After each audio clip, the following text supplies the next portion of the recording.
Hello, everyone. Okay, so Ramblepeg here, and I think was supposed to have a smoother scene transition, but I don't know. This Streamlabs is starting to run crummy on my computer. So today's stream is going to be just a solo act this time. I got a slightly new setup for camera up in the upper right corner. Chat will appear beneath the camera, and here in the middle is stuff like a slideshow of photos I've taken while at TooManyGames. You'll see a lot of stuff there, but I'm not going to be discussing what I did so much as my thoughts of the convention itself these days. Because I've been going to TooManyGames for roughly a decade now, which is about half its lifetime, it turns out. TooManyGames is a greater Philadelphia area show. It takes place in the suburbs, Oaks, Pennsylvania, not in Philadelphia proper, but that I think makes it more accessible. I think that makes it easier to get to than if you were had to go into the city. But when it comes to this year's TooManyGames, when it comes to 2025, I think they did a far better job than last year with placement, because this expo hall is not attached to any hotel. It looks more like a bunch of big hangars or warehouses, and as a result, it's a lot of big space that they just fill up, and they're using it as much as they can because more and more people are showing up these days to TooManyGames. Every year it's grown more and more, and it's grown a bit exponentially at this point. So with this year, one of the biggest things they did was they've got several big stages with several big voice actors, and a lot of them this year too. Between Resident Evil and Baldur's Gate 3, they had a lot of major voice actors that a lot of people would have had interest in. They also had Steve Blum there. So when you're getting talent like that coming, you're going to start drawing in more and more people. And so last year, you had the big stages back to back and right by the expo floor. So, right by where everyone's at the marketplace, everyone's shopping for stuff through the vendors. So, you're getting that crowd chatter, and then you're getting the audio from one of the big stages, and you're also kind of getting audio from the opposite big stage. And then you had things like the cosplay pro wrestling was loud, and sometimes you couldn't hear it because you're hearing everything else. That was last year. This year they did a far better job where the biggest stages were kind of off in their own area away from the main hall. And if anything, they kind of had their own hall for these big stages. And that I think was the right decision, because when I went to see the Resident Evil and Some Call Me Johnny panels at one of the main stages, they were big. And there was, you heard just that stage, you heard just that panel, you didn't hear anything else. The cosplay pro wrestling you could hear throughout the portion of the expo hall was at, like the arcades, but it didn't interfere with anything else going on at that time. Really, the crowd was pretty loud, but back where I was during a panel while the wrestling was going on Sunday, you'd hear the crowd, but it didn't interfere with the panel itself, which is good. So those are some good things. Those are some things that did well. I would say I think there's still some room for improvement. The biggest one for me was a lot of the volunteers on audio video, because this is the first year they were streaming.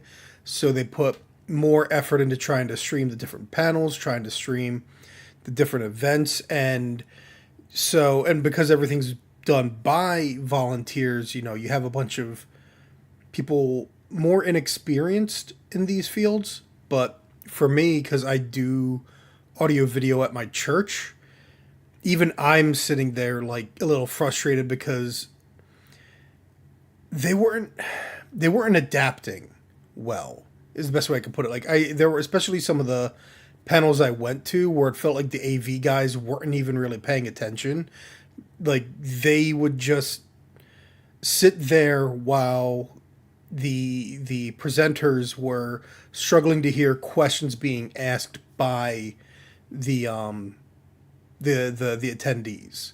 So during Q&A sessions, like that wasn't really like it was just not it was not what it should have been, man. And I remember during the Resident Evil panel, especially seeing the people try and track the video. They were way too zoomed in, zooming back and forth, like zipping back and forth too often. And it, like, I understand what they were trying to do. But again, having done this for my church, having done a bunch of different experimentations, learning what's too close, what's, where you want to kind of pull back, where you want to be pulled back enough that you don't have to move the camera that much.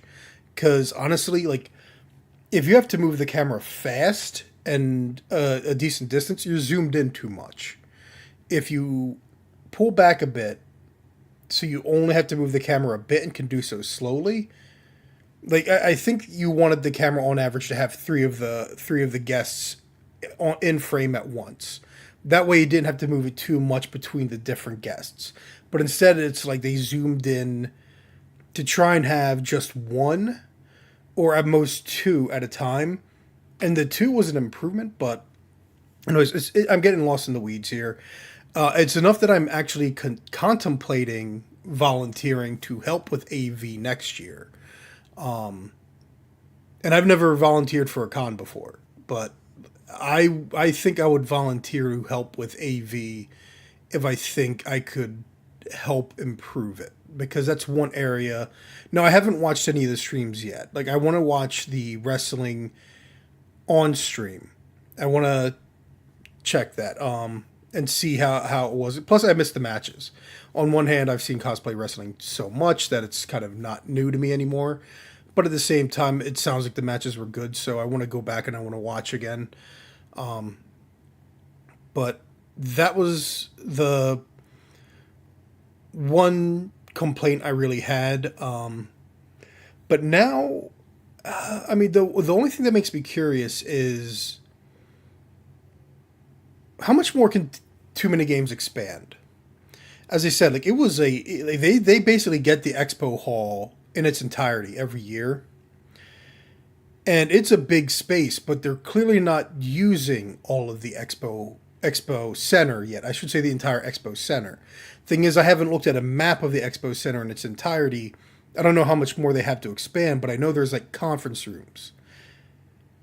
The smaller panels being in like the expo hall or some of these other halls, I don't think I think that needs to change. I think these, because if you're not one of the big panels, like if you're not on a main stage, you do kind of feel like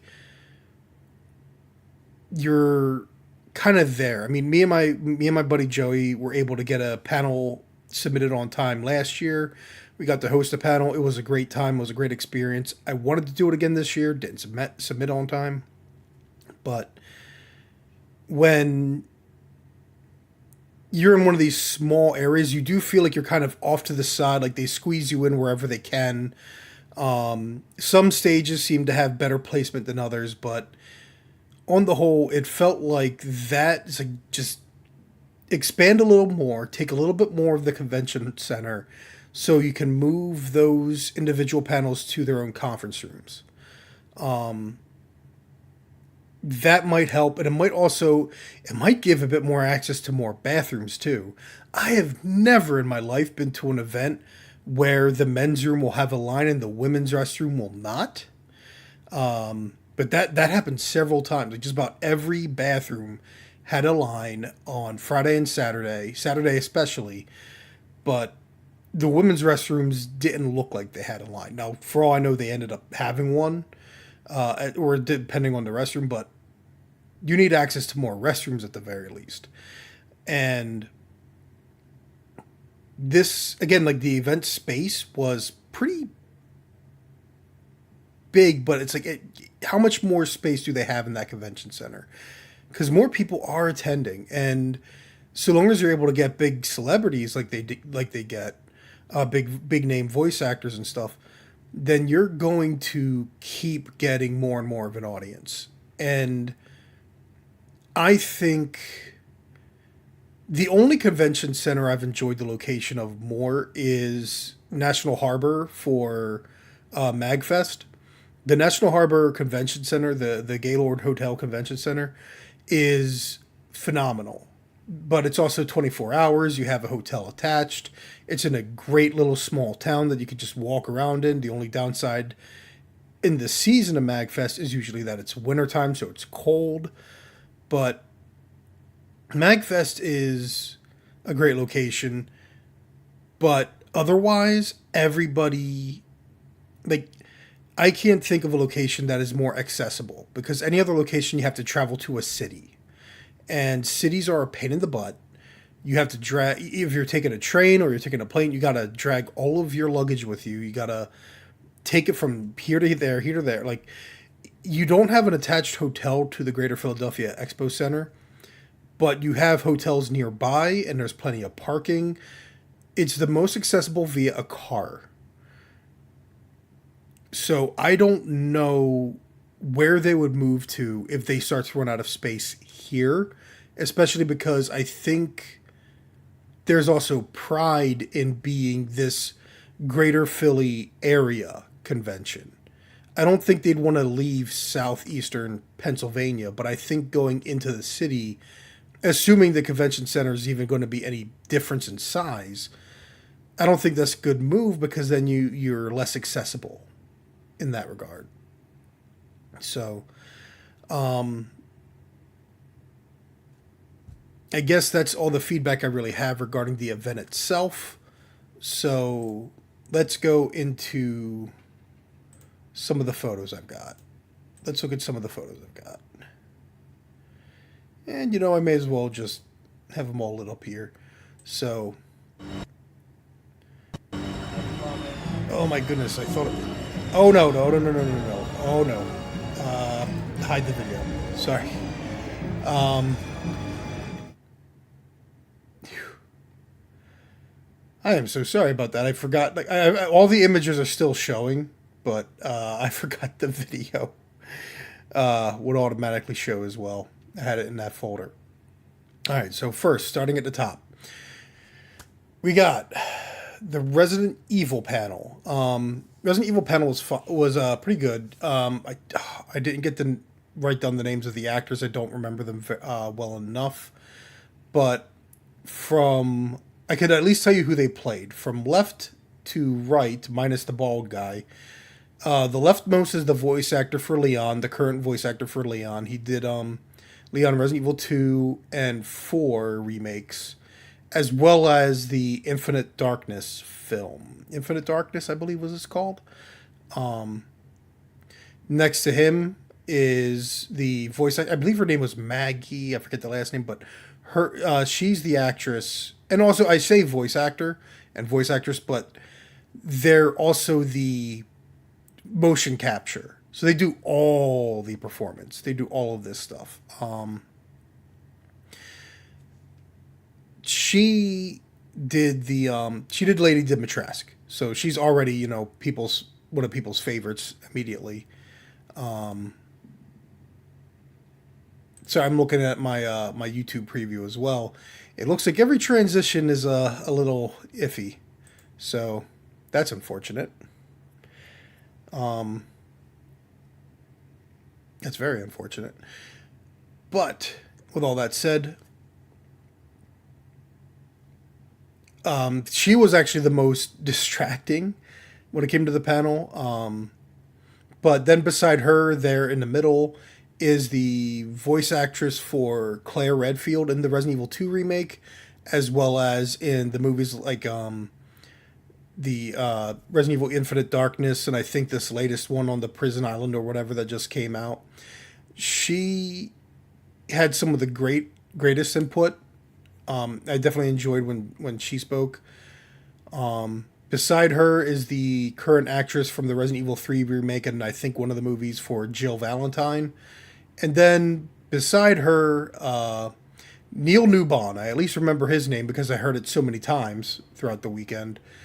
He doesn't do a major character in Resident Evil, but he is involved in the mocap, doing some of the zombie characters like Zombie Brad in Resident Evil 3 remake and other aspects. He is mostly known for Baldur's Gate 3 as Astarion, but he's done a lot of stuff, producer, director, writer kind of things. So he's done a lot in the industry altogether, and he ended up crashing this panel. He had a lot of great input. He is very sincere, very genuine. You're not surprised that, like, this is the guy at the Game Awards that stood up in front of the crowd and had this big affirming like statement and speech that he had. He's very much affirming, but also he had a lot of advice regarding acting work that I think is very good. Like it's about he does like none of them like the term voice actor. It's actor, actress. Well, they all use actor. I'm old fashioned, I guess, but saying terms like actor and you're not just one thing. You don't pigeonhole yourself. Theater, screen, video game, like motion capture and voice, all of it is acting for them.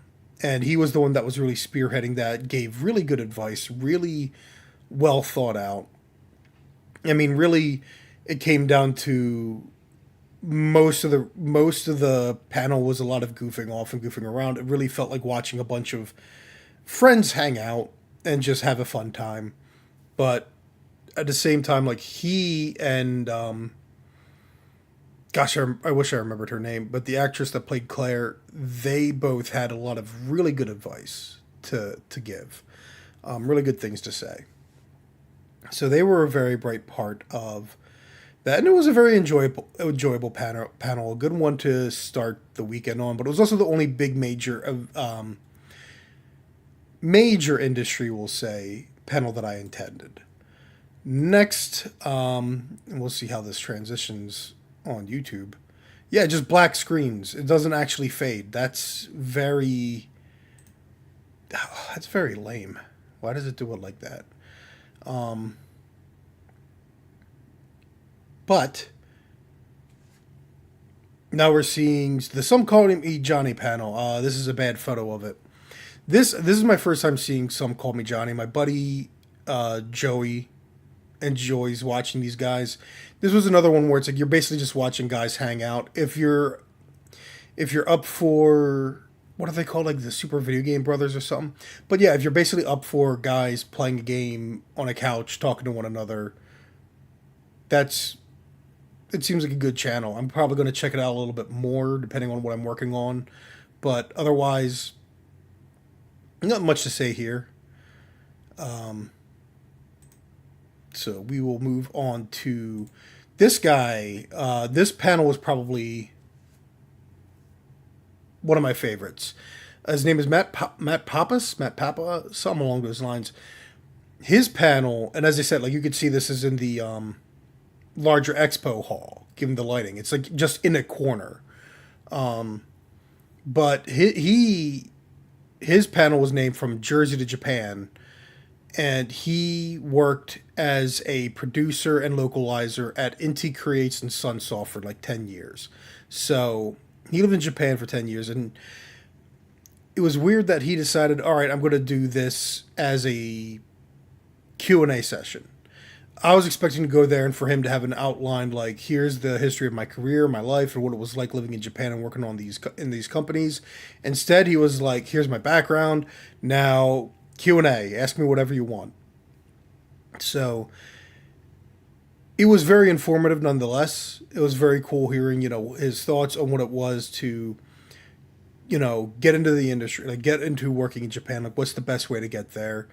What are the best things you could do? And it was very rewarding. I really liked this panel, so I wanted to make sure I shouted it out. It was a very good time.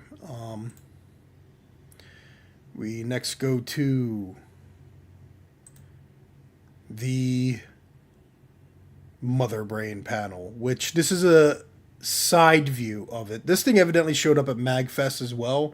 So if you already were familiar with MagFest, then this won't be a surprise. You'll have seen them during the Metroid Metal concert. That's the exterior. This is the... Well, I should say that's the side you're supposed to see. The inner workings can be seen a bit here. You can see the machinery, the gizmos, how complicated it is. And now, finally, I will show it in action and hope the volume isn't too loud.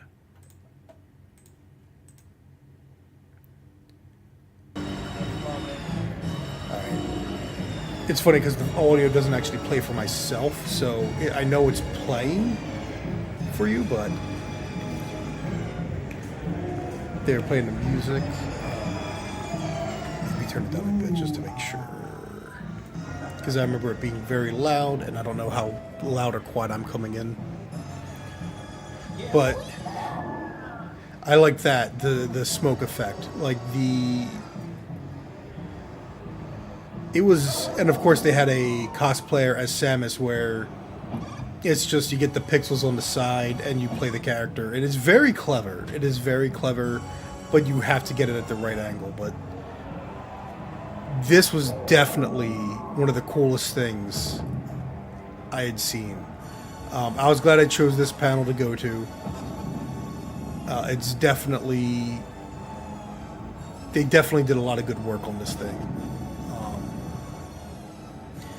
And being able to hear how they made it, being able to see the different inner workings and talk to the guys. And of course, it actually started as a bit of a cosplay meetup because a lot of Metroid cosplayers were there.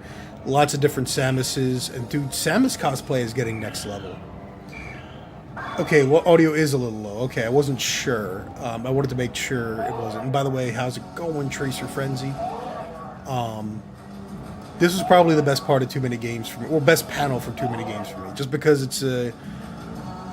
it's not just something fans normally do. It requires actual craftsmanship and work, and you get to see this really neat fan effort and creativity. So I very much enjoyed this, and of course, Mother Brain ends up flipping everyone off or something. So some real creativity before it started to break down. And it sort of did have some technical difficulties, so I hope they improve on it. And I'm curious to see what they'll do later. So, alright. Next, that's TooManyGames, and... Yeah, Tracer Frenzy, I hope to see you at TooManyGames again in the future. I definitely hope to see you around sometime then, because we go every year. Maybe I'll try and find a way to reach out to you somehow. Because it's always a good time. It's always a good time. I get to see a bunch of my friends. We get to unite. We get to have meals with one another. It's probably one of my favorite weekends of the year, and every time I come away from something like TooManyGames, I want to do conventions more often, but it's so hard at this age when everyone's got their own schedules and their own life stuff going on, and going to a convention by yourself is like why is TooManyGames so fun? Why is MagFest in the past been so fun? Because I'm going with my friends. So, but we're going to do a transition out of TooManyGames, because again, it was a good time, I enjoyed it. I definitely highly recommend it. But now we're going to do a little bit of a channel update before we get to the fun stuff. But first, let us quickly... Where'd it go? Here we go.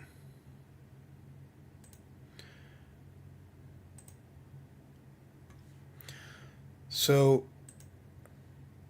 channel update, and in this channel update we're going to the audio is off, but I'm going to let some of what I've got just run.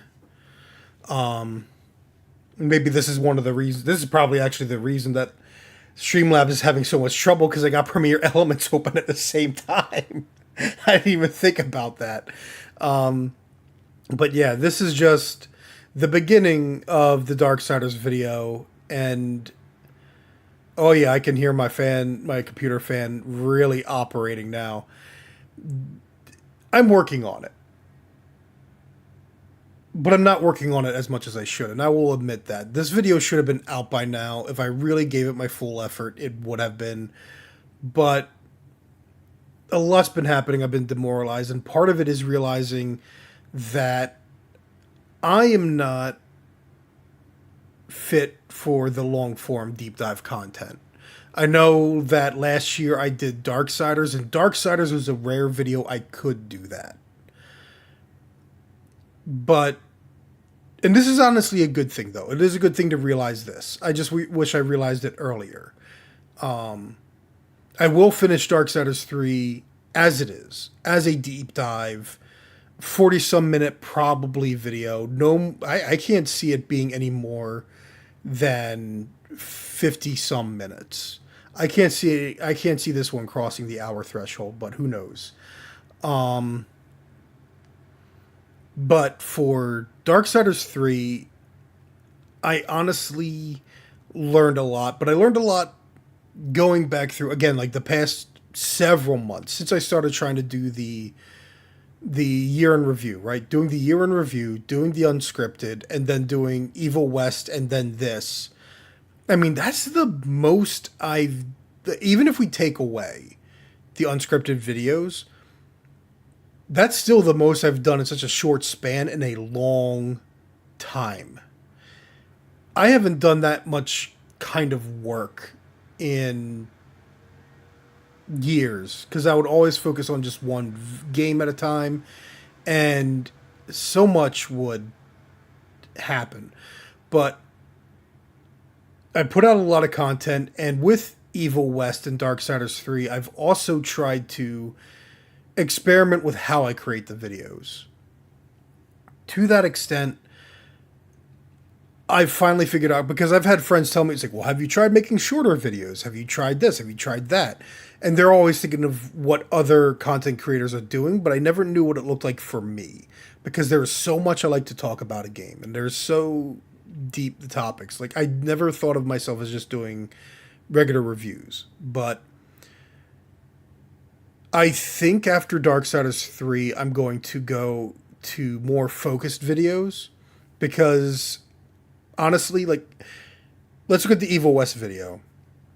I talk about the level design, and I didn't have much to say. It was all basically filler. Most of what I had to say was on the combat and the story, and if I did the combat as one video, and then I did the story as another video, I could have done the story as its own thing. The combat video being the recommendation, because that's what I really wanted to focus on, and the other aspect, like, I would have actually really liked to work on it that way instead. Like, that would have resulted in some better videos. Instead, what we got is a fine video, but I feel like it would have been better as two separate things, where I went into, and I didn't feel so rushed. Like, parts of the script end up feeling rushed, and I don't like that. I want to go as deep as I need to, but I'm also aware that the longer something goes, the more people will start to tune out, get bored. Even when you put chapters in there, you tune out and you get bored.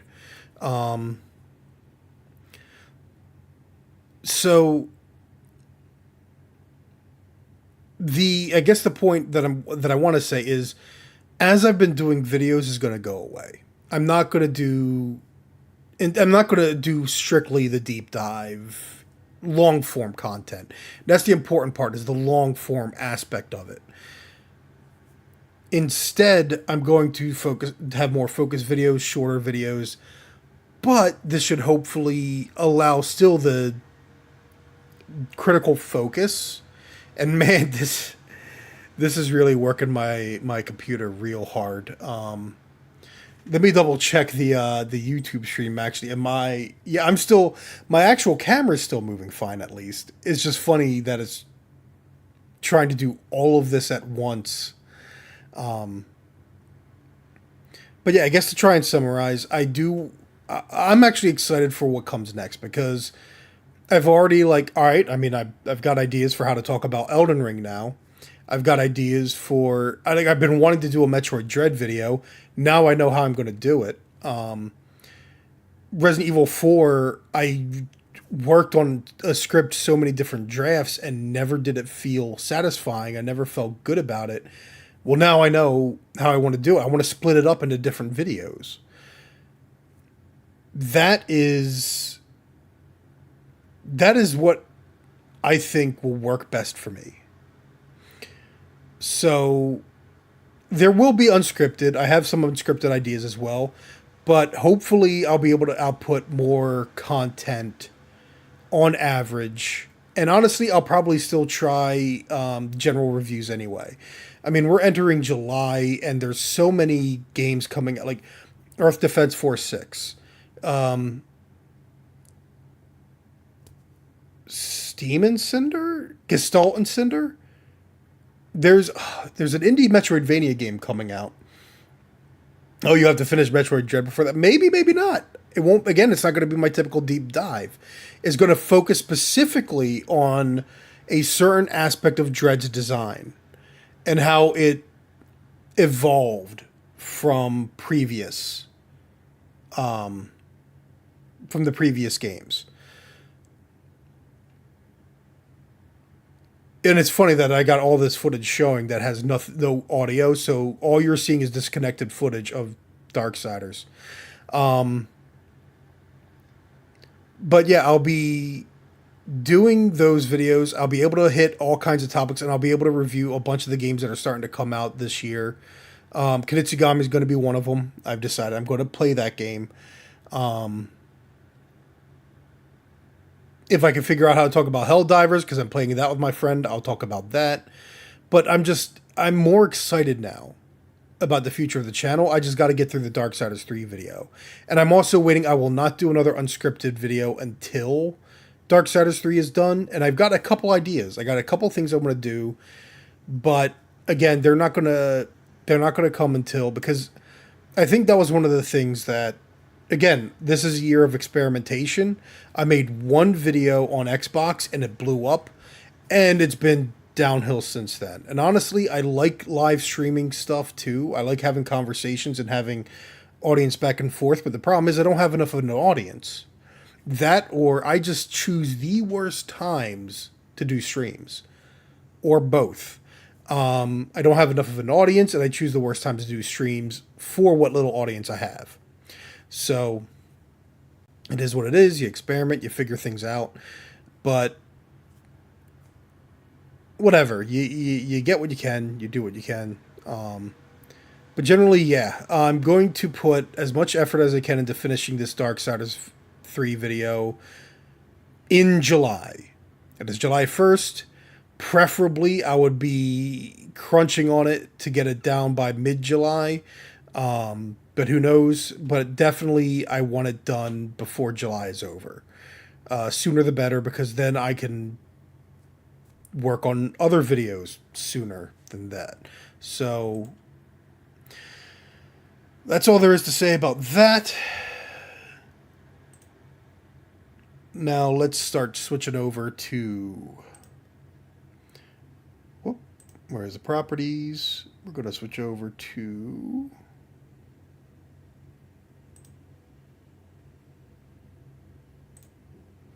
There we go. So we're going to close you out. No saving. Here we go. And we're going to start at the beginning. We're going to watch some game trailers. And this is where I wanted to do this earlier, actually. I wanted to just talk about some of these games and give my thoughts, but I was iffy on whether I wanted to stream or not. I probably could have struck while the iron was hot, and I probably should have done this on its own time. But whatever, here we are. We got YouTube open, and we're going to watch Metroid Prime 4. We're going to watch some of Dragon Age the Veilguard. I don't want to do all of these, the whole of these things. We're going to do Legend of Zelda Echoes of Wisdom, and we're going to do Kunitsugami Path of the Goddess. So let's do some commentary and we'll see if the volume is too low or not high enough. We'll do one just clean watch first. So we're going to do a clean watch of Metroid Prime 4 first, and then I'll add in my commentary after. Oh. There we go.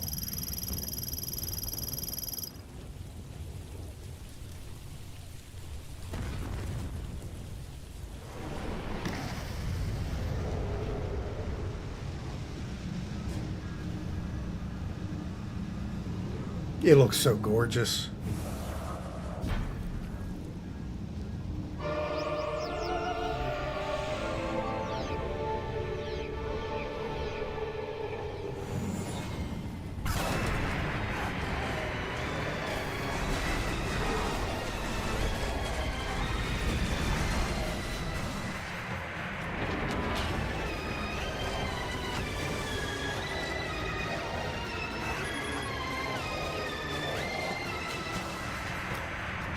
It's perfect.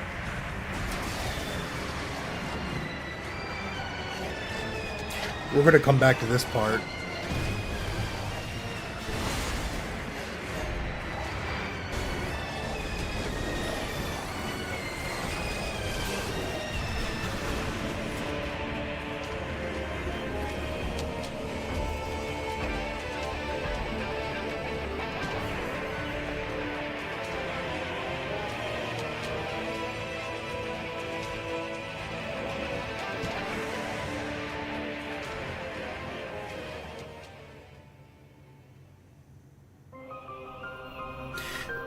That music, man, it's back.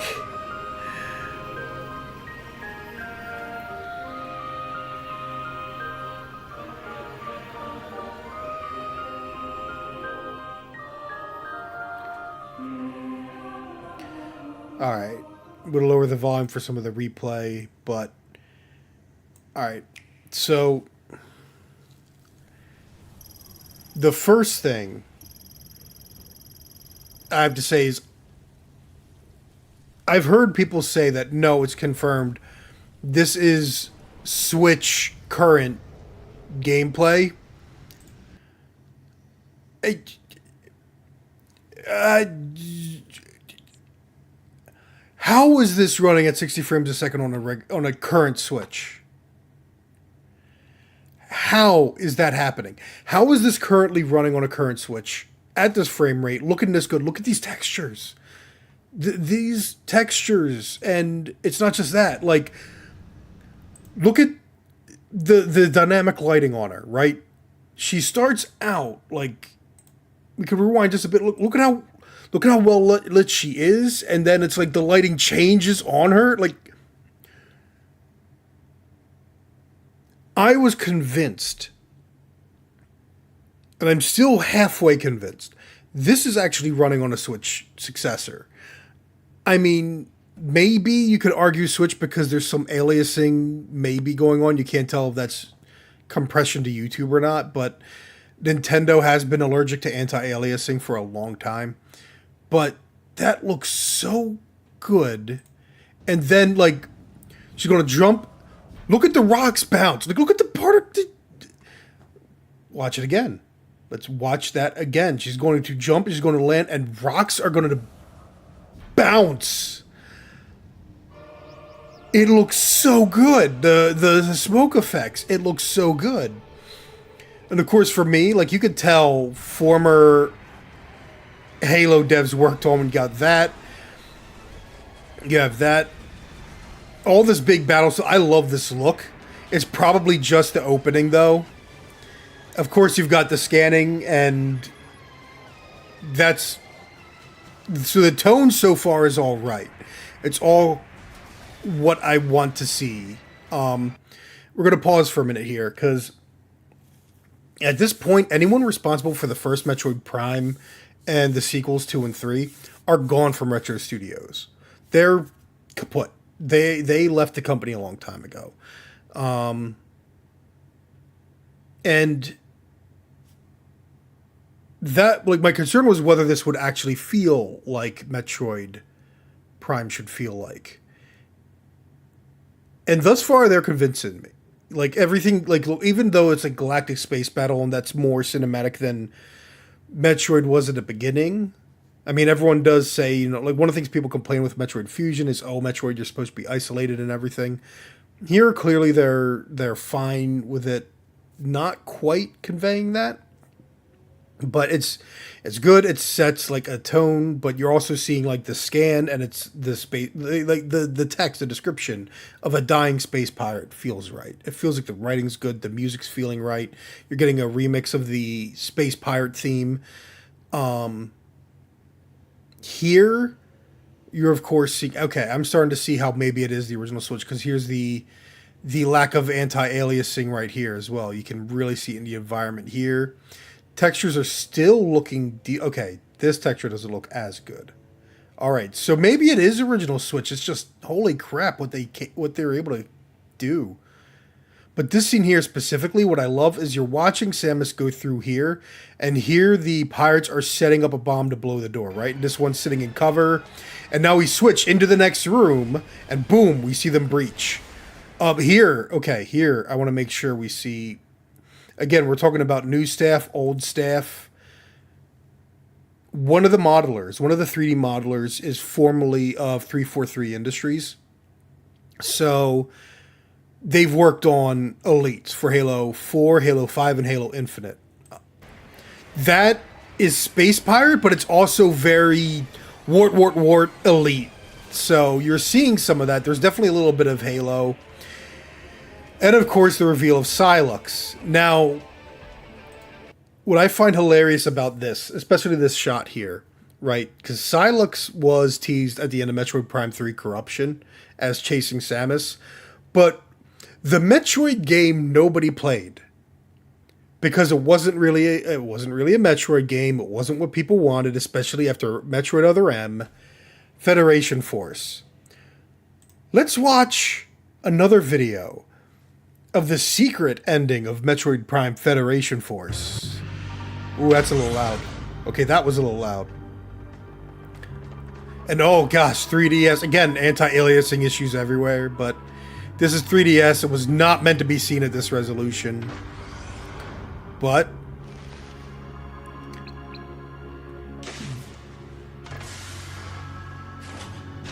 oh, we got a guy walking in to a Metroid egg.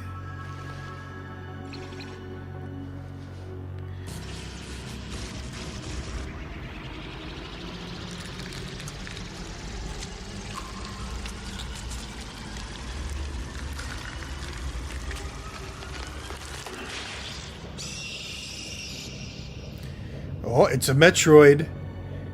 And who's in the hands of?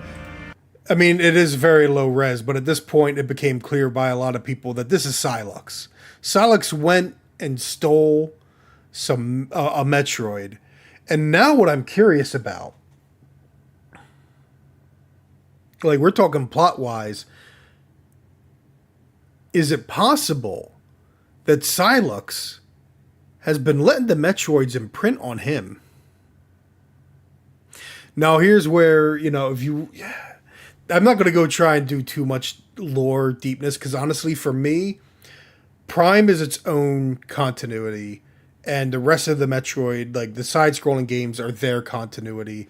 Yoshio Sakamoto has less to do with Metroid Prime as a series. There's a different producer whose name I forget. Yoshio Sakamoto, all of his babies are the side-scrolling Metroid games and Other M. And who knows if Other M really fits into continuity anymore either. So, because Prime was supposed to take place after the original Metroid, but before Metroid 2. There's never really been a point where it seems like Metroid Prime 2 happened in the Prime universe yet. So at this point, it may as well be its own separate timeline. Its own continuity. Whether that's actually the case or not, I don't know, because this is Nintendo we're talking about, and the only time they ever addressed continuity for Zelda was when they finally said, okay, yeah, we're going to have like the different timelines and The thing is, I don't even think Nintendo cares or thinks about that. That was there for the fans, and fans have always debated whether it makes sense or not. Nintendo is always gameplay mechanics first, story later. But for a franchise like this that makes things messy, and because Samus hasn't had the Metroid imprint on her yet, if the Prime continuity is what I think it is, then this is a little less interesting than it could have been. Assuming that Silux has the Metroid's imprinting upon him. Because, again, like that actually is a cool idea, because what happened with the baby Metroid in Metroid 2? Well, it imprinted upon Samus, and then we see the impact after Super Metroid. The thing is, there was never a Metroid Prime game that was like, this is definitively after Metroid, Super Metroid. So there is a deviation. I don't know what it is. If there isn't a deviation, like if this is all one timeline, then it's like, okay, well, how does it work? Nintendo has clearly, like, the Metroid continuity and lore is so muddy. Like I wouldn't be surprised if there's Metroid lore channels out there, but it's a complete mess. It's another mess, but I just love the fact that Federation Force is canonically, like, legit. Now, if only they could have done something better with it, because I liked Federation Force as its own thing. But in my mind, and I don't mind a Metroid spin-off like that. I don't mind making a spin-off where you're playing a co-op Federation Force third-person shooter kind of a game, but the game I want it to be isn't going to be something Nintendo makes. And again, Level 5, they didn't even prototype a game, a multiplayer, like, Metroid game. It's just someone at Nintendo decided, this is a neat prototype, make it a Metroid game, but not starring Samus Aran. Well, what are you going to get then? Like, what do you expect? But that's Metroid Prime 4. It's looking excellent. And I can't wait to see more. I can't wait to know more. It looks too good to be original Switch, but I guess, I don't know, maybe it won't be a Switch successor game after all. Nothing else on Switch looks this good and runs at 60 frames. And again, like, if you watching the Nintendo Direct, this game clearly was recorded on actual hardware, because everything was recorded on Switch hardware, and there were a number of games that had bad frame rates during that Nintendo Direct. So, all right. Let's move on to Dragon Age the Veilguard. The thing is, with this, I'm going to be a little... I don't know. I'm going to skip some of it because, honestly, I've only played Dragon Age Origins. I haven't played all of the Dragon Age games. It's not something I'm too interested in because of that. And I'm honestly, like... I started Dragon Age 2. And I played like maybe 5 minutes of Dragon Age Inquisition. Dragon Age Origins is special to me, but there's something missing in both Inquisition and Dragon Age 2 right from the get-go. But I do want to play them again at some point. But as it is, Dragon Age the Veilguard doesn't really interest me, but the gameplay looked better than the reveal trailer. Still, there are some things that I look at as like red flags. So we will start at the very beginning. Let me know if the volume is fine. I got a little low here, but... She's the best damn detective I've ever met. And I'm letting it play as it is right now because... I believe her. This thing doesn't look too bad, but it's this. This here, that's the problem. This neon sign... And we're going to get another look at it's not just this location, right? And what is this? Is this like a tavern? Is this a marketplace? And also we have like searchlights, right? We're going to spin around and yet another neon sign. So this is one of those areas where I think when I talked with my buddy Ross about this. I think we've got issues in the writing staff of these games and of like everything these days.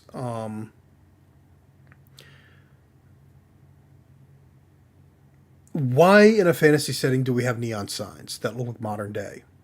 If anything, that looks more cyberpunk or sci-fi, as my buddy Ross told me. Right, this doesn't look fantasy with that. Like if you remove that, if you take this out, it looks fantasy enough. It looks fine. It's like that creates this weird juxtaposition, right? And again, like this little castle thing in the sky has searchlights. We got another neon sign here. If the idea is that these things are magic, they're magic as interpreted by somebody living in the modern day. And if that like doesn't make sense, like, why would somebody that doesn't know what a searchlight or a neon sign is use magic to create a searchlight or a neon sign? Why wouldn't they think differently than us? Like, or maybe I'm putting it the wrong way. Because like, how does a neon sign work? You could argue that it works like magic, but it's the tubing has specific gases in them that when the energy, I guess electricity is powered through it, lights up to give you that effect. There's no glass tubing being used for this. It's just the magic sign is the magic sign. Well, why wouldn't you just have a sign? Why would you need to use magic for a sign? What happens if the magic fails, right? Like, if you have electricity, this is looking like Shadowrun, not fantasy. Kind of. I mean, it's going to keep going because there's going to be a point. Where's the person? Is it? No, that's a little too far ahead, it looks like. Yep, there it is. So, and again, neon sign. But here, searchlight. Even the big blah sound like this ain't fantasy. This is looking at it from the lens of a modern day perspective. Is it because of the bar? It's Word travels fast. We've got to help her. and this is what I'm realizing. Like, because what does this show? This shows a lack of imagination on the part of the writers. Because the writers they're writing a fantasy setting, but they're thinking of everything in terms of modern day technology. The only thing that changes is the visual. I don't even want to say the visual aesthetic. Well, it's a combination of the writers and the art team, actually. And I think this is probably a problem with modern day where you have a lot of people that I'm going to say they're creative imposters. People that wrote a lot of fan fiction or did a lot of fan art. But the thing is, they're not actually creative because they can't do anything that doesn't already exist. Something like Dragon Age Origins was able to implement magic and still feel like fantasy, right? Because they didn't try and make anything feel modern. And if you want to argue, well, it's just not total Tolkien fantasy. You can still do it differently. I'm reading a bunch of books that aren't Tolkien fantasy, or rather, what is Tolkien fantasy? Authenticity to the era in which it's meant to equivalently be. Fantasy's supposed to look, Dark Ages or medieval or something. And the second you start putting this stuff in there, it doesn't look that way. So for me, a lot of it is like whatever Dragon, and honestly, I'm going to say it right here. Dragon Age looks like 5th edition D&D now. And I don't say that in a kind manner. And it has nothing to do with the mechanics. It's what players and Wizards of the Coast themselves are trying to push is anything but that fantasy concept people originally wanted. I mean, is it an aesthetic? Sure. Is it a fantasy aesthetic? I don't know. I mean, it doesn't seem imaginative, though. If anything, I feel less amazed by what I'm seeing because they make it look like technology rather than magic. Even if we're talking modern day, right? You want to capture my imagination? Something like the Jesus Christ statue in Brazil, right? Like, that thing is huge. Even though we've made it, it still has that same feel as, again, you're watching Lord of the Rings, and you have the two giant statues on the river, of the two guys that, the hands are out. I think one of them's Isildur, and the other one is like an elf, I think. I don't remember exactly. It's been a long time. But the size of those statues and being done in an old time gets the imagination running. Like, oh my gosh, how did they make that? You know, this, you know, oh, we got a searchlight. Is it magic? Like, what's powering the light? Why would that be how you use magic?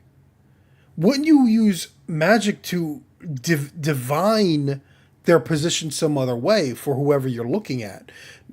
Not that they explain what's going on with this girl, like why is she being spotted or singled out, but maybe that'll be explained in the full game. But but this just becomes an excuse for a rift opening and then scripted stuff. Running's this way. Which this should tell you Plaza. this is an action game now. Because this is all scripted. It's meant to go faster than you can go. And you can see there are moments where the character will stumble just to make sure he doesn't interact with any of the enemies in here. Like, that's scripted. Going to look a lot like this. And these are now generic looking monsters. That's supposed to be like a pride demon, I think. But it's like, okay, it's a featureless just... we'll skip ahead now to some of the combat. Was this good combat? Yeah, you got party members, but you have no stats for the party members. And this is where people have pointed out, this is where you can see when it was a live service game. They kept the combat mechanics, but you were supposed to be playing like 4-player co-op. You don't have... And it's not that it looks bad, but this isn't a role-playing game. I think that's the Like, this doesn't even look like as much of a role-playing game as the Dark Souls games, right? Because Dark Souls has RPG mechanics, but it's still an action RPG, but this doesn't even look that much like it. So, I don't think I had anything else to say, because at this point it becomes clear it's like, oh, we're playing just a AAA action game. And I just feel like whoever is developing Dragon Age, the Veilguard, whoever, because all the old guard at BioWare are gone, but if there's anyone left, I just imagine there are developers that are like that would really love to make a good classic role-playing game again. They'd love to go back and just make something like that, and instead they're making this, and then Baldur's Gate 3 does so well, and they're like, no, that could be us. And instead, this is what they're doing. It'll be probably an okay game, but it's... Again, I was a fan of Dragon Age Origins. This is not convincing me to come back. All right. Legend of Zelda, Echoes of Wisdom. We'll make this a short stream. Not enough people tuning in anyway, so I'll just give some of my thoughts out where we have Eiji Onuma talking about some of the mechanics. You might be surprised. And we'll rewind a bit more. You can create But boxes. this is where I'm with Ratatosker. I'm totally on board with Ratatosker saying Eiji Onuma is giving me a personal middle finger, because I was hoping the 2D games would at least remain traditional. Surprised at what you discover. This is Breath of the Wild gameplay, or at least the mentality of Breath of the Wild. Even battles will look. And it looks fun, don't get me wrong, Throw a rock at but this is definitely intended that you don't have to do the different dungeons in a specific order. This is definitely intended that you can solve problems however you want, rather than a specific scripted way. Monsters have different abilities, so And choose the one you want to create based on the I- situation. Wisdom. A lack of freedom isn't necessarily the worst thing. I liked those old Zelda games, and I like that idea, and it doesn't feel like there's enough people doing that old traditional style anymore. So, and I mean, once in a while you get something like Tunic, though I don't like the combat to Tunic. I liked Death's Door better, The kingdom is now in Zelda's hands. but the number of games doing Zelda, but How was that? as good as Zelda are very few. Enjoyed this demonstration of the Echo ability, which channels Princess Zelda. And when Darksiders did it, they got nothing but crap for it, right? To be honest, So I haven't counted them all yet. I think it's time that like we need more people making traditional Zelda, because this feels like Nintendo's like, be it 3D or 2D, traditional Zelda's dead for us. And I don't like that, but The Legend of Zelda. I'll probably get it though. I got one of the vouchers. I'll get Echoes of Wisdom with the voucher, and I'll have fun with it. Inspired by the Legend of Zelda series. The 20 minutes of Konitsugami is a little different. We're not going to watch all 20 minutes, but this gameplay from GameSpot convinced me I want to play this game, but not for the reasons I expected. This is actually a good point, where it's like showing some of the opening tutorial stuff, right? You have to purge the defilement first.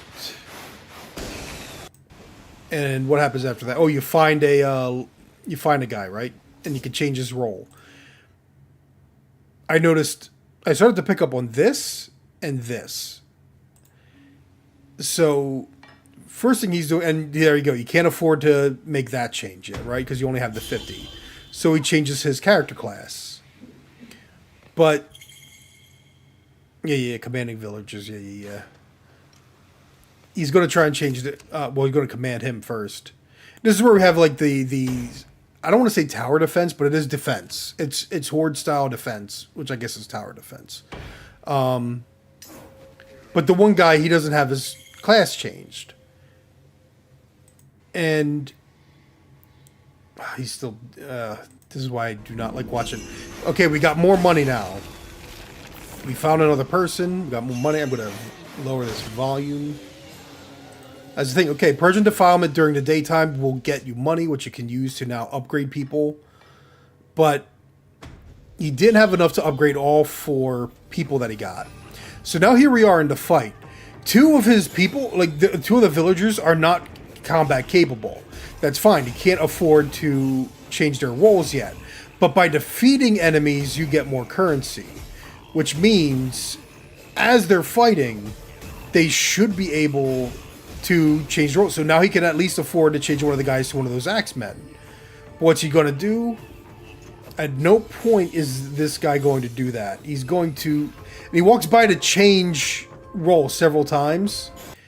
Instead, all he does eventually... Look at this. He has enough money to get another spellcaster if he wants. And he could change the role from here, too, from this menu. But instead, he's going to move the woodcutter there. Okay. But he's still got 2 worthless soldiers. And he's got all that money he can get. He can, at any time, go and change their role. Alright? Change their role. Change the role. Change the role. Why didn't he change the role? What's he doing? You got enough money, you can change your role. And now you got combat. How frustrated I was getting with watching this video is when I knew I wanted to play this game. If only so I could spite whoever works at GameSpot and recorded this footage and show them how bad they are and how good I could be. Because I was figuring this out without being able to read the tutorial fully. Right? Like, this person was flipping through pages of the tutorial, but I noticed okay, you couldn't upgrade because of a currency. Oh, here's the currency. It keeps going up as you defeat these monsters, and you got 2 villagers doing nothing. You are literally making your job harder on yourself, and it's not like it's going to take time. And it looks like the game would pause if you wanted to change their role, too. So it's not like it's real time like Dark Souls would be. And again, come on, man. Change the roles. Change the roles, but you're not going to do that. I forget how far it goes, and I don't think he ever... Yeah, the battle ends, and we get up to a boss. He still hasn't bothered updating the role. Oh, I know. This is other stuff like upgrading materials and other things like that. But we have a boss, and he never... Like, look, there's still a worthless villager. And I think that's still a worthless villager, too. Like, what are they going to do? He hasn't figured it out. He hasn't figured out change their stinking role. Yeah, they're just a regular old villager. Change the role. Of course, he doesn't have the money to do so anymore, so... But yes, Kunitsugami is not a $60 game. It is a cheaper game, and so I will be getting it and hopefully making a video review of it, though it will never be timely. I can tell you that right now. But Darksiders 3, I'm going to work on that, get it as done as I can. And then we'll work on the next phase of Ramble Pack 64, where it's shorter but more focused videos that will still deep dive into specific topics of a game, but not a whole game itself. Whew. Yeah, I think that's suitable for a stream. I think I got everything I needed to say out. So thanks, Tracer Frenzy, and anyone else that watched. The VOD will always be up if you want to go back, and maybe I'll split off just this part where I'm talking about the trailers into its own little video for people to watch. Because, I mean, especially talking about Metroid Prime was a blast. But I'm looking forward to Kunitsugami coming out later this month. I'm looking forward to Prime 4, of course. And I'm looking forward to, again, doing more for the channel with a better focus, right? Because trying to do these big videos always wears me out. Doing something that's more like 15 to 20 some minutes, that is a lot more manageable. I can get that out a lot faster. I look forward to what the future of the channel can be. So, if you can, show up to TooManyGames 2025. Because I definitely like it, and hey, I wouldn't mind seeing more people. And look forward to the channel. Look forward to other content just as soon as I can get done Darksiders. So, everybody have a good day. Have yourselves a good afternoon. And I look forward to chatting with you more.